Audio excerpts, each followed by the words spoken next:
বাংলার জন্য একবার ভেবে দেখুন। বিজেপি স্বামী বিবেকানন্দ, কবিগুরু রবীন্দ্রনাথ ঠাকুরকে অপমান করেছে, বিদ্যাসাগরের মূর্তি ভেঙে দিয়েছে, বাংলার সংস্কৃতিকে অসম্মান করেছে। আপনার কি মনে হয় এটা ঠিক? বাংলার বাইরে থেকে এসে বহিরাগতরা ষড়যন্ত্র করে আর বাংলার বাইরে গিয়ে বাংলাকেই অপমান করে। আপনার কি মনে হয় এটা ঠিক?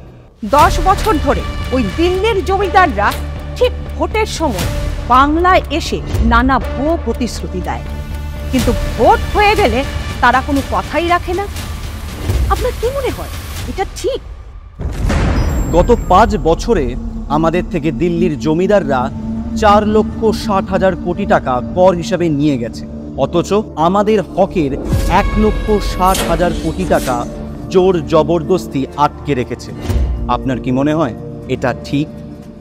100 দিনের কাজের প্রায় 59 লক্ষ কর্মীদের কাজ করিয়েও দিল্লির জমিদাররা হকের টাকা ইচ্ছে করে আটকে রেখেছে।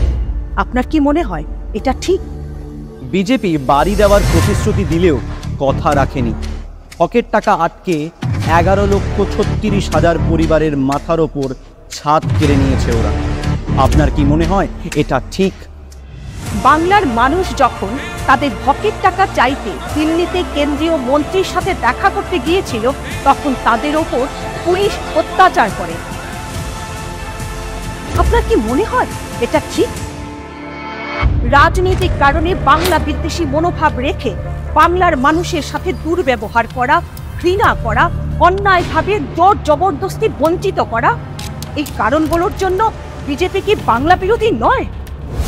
নিজেকে এবং নিজের পরিবারকে বিপদমুক্ত রাখতে এবং বাংলা বিরোধী বিজেপিকে উচিত শিক্ষা দিতে আগামী লোকসভা নির্বাচনে বাংলার এই লড়াইয়ে বাংলার সাথে থেকে বাংলাকে জয়ী করুন।